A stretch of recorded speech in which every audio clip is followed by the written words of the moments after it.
भाई वाह, इतने दिनों के बाद तेरे हाथ की चाय पीकर तो मजा आ गया। आज भी तेरे हाथों में वही जादू है। अरे तुम तो शहर में रहती हो, मैंने सुना है वहाँ तो खाने पीने की बहुत ही अच्छी अच्छी चीजें मिलती है, बड़े बड़े रेस्टोरेंट होते हैं। हाँ, ये बात तो है। जब से मैं शहर में रहने गई हूँ ना, तब से मेरी तो जिंदगी ही बदल गई है। मैं तो तुझे भी यही सलाह देती हूँ कि तू भी किसी तरह अपने पति को मनाकर हमेशा के लिए शहर में सेटल हो जा। फिर तो तू भी रोज मजे करेगी। बात तो तुम ठीक कहती हो, लेकिन अगर मैं शहर चली गई तो माँ जी का ख्याल कौन रखेगा? अरे तू उस बुढ़िया के चक्कर में अपनी पूरी जिंदगी क्यों इस छोटे से गांव में बर्बाद कर रही है? तेरी सास तुझसे नौकरानी की तरह काम करवाती रहेगी और तू पूरी जिंदगी इस घर में कोलू के बैल की तरह पीसती रहेगी। अरे तू आज के जमाने की औरत है। खैर, तुझे समझाना मेरा काम था, आगे तेरी मर्जी। अच्छा, तब मैं चलती हूँ। फिर इतना कहकर कविता वहाँ से चली जाती है।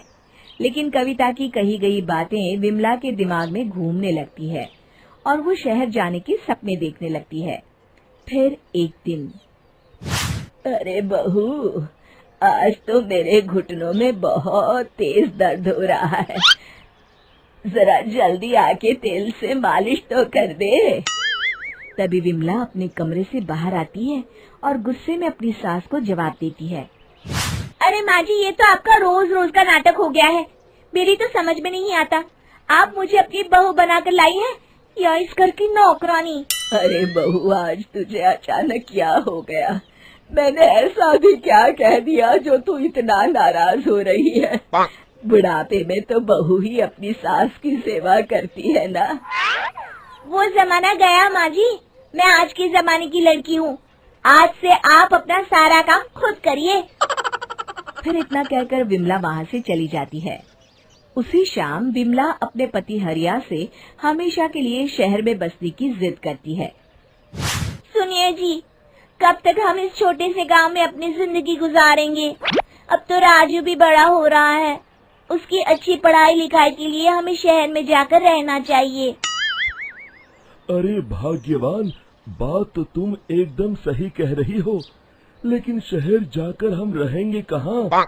वहाँ ना तो हमारा कोई रिश्तेदार रहता है और ना ही कोई जान पहचान वाला। अरे जान पहचान तो बनाने से बनती है। शहर में तो कामों की कमी नहीं है और वहाँ पैसे भी बहुत अधिक मिलते हैं। मेरी सहेली कविता 5 साल से शहर में बसे से रह रही है। मैं तो कहती हूँ जितना जल्दी हो सके तुम भी शहर चलने की तैयारी करो। फिर हरिया अपनी पत्नी की बड़ी बड़ी बातों से प्रभावित होकर शहर जाने का मन बना लेता है और शहर जाने के लिए गांव के लाला से कर्ज ले लेता है।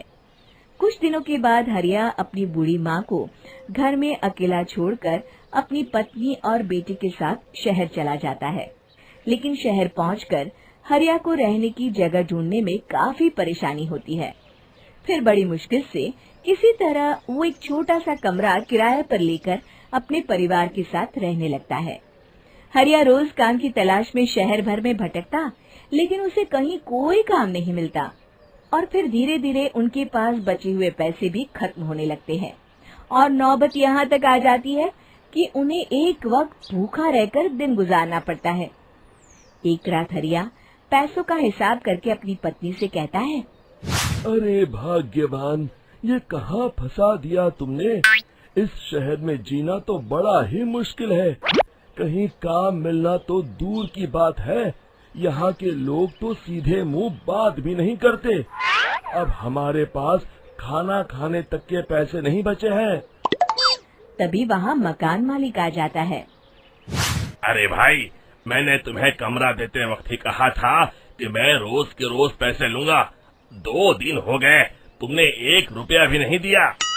सेठ जी, इस वक्त तो मेरे पास बिल्कुल भी पैसे नहीं हैं।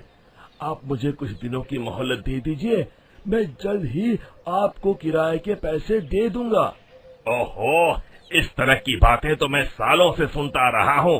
अगर तुम पैसे नहीं दे सकते तो कल ही कल मेरा कमरा खाली कर दो। हाँ, इस शहर में किराएदारों की कमी नहीं है। ये कहकर मकान मालिक वहाँ से चला जाता है। अब हरिया और उसकी पत्नी समझ जाते हैं कि बिना सोचे समझे शहर आकर उन्होंने बहुत बड़ी गलती कर दी। अब इस शहर में उनका गुजारा नहीं हो सकता। फिर अगले ही दिन दोनों शहर छोड़कर गांव चले जाते हैं। विमला घर पहुंचकर अपनी सास से माफी मांगती है। माँ जी, मुझे माफ कर दीजिए। मैंने बाहर वालों की बातों में आकर आपके साथ बहुत गलत व्यवहार किया। अब मुझे मेरी गलती का एहसास हो गया है। अरे बहू, तुमने अपनी गलती मान ली, मेरे लिए यही बहुत है। मैं खुश हूँ कि तुम दोनों को वक्त रहते अपनी गलती का एहसास हो गया। फिर विमला अपनी सास की खूब सेवा करती है और वो सभी खुशी खुशी रहने लगते हैं। शिक्षा: हमें बिना सोचे समझे कभी कोई फैसला नहीं करना चाहिए। दोस्तों, हमें उम्मीद है कि आपको हमारी ये कहानी पसंद आई होगी। कृपया हमारे चैनल को सब्सक्राइब करें और सभी अपडेट्स के लिए बेल आइकन जरूर दबाएं।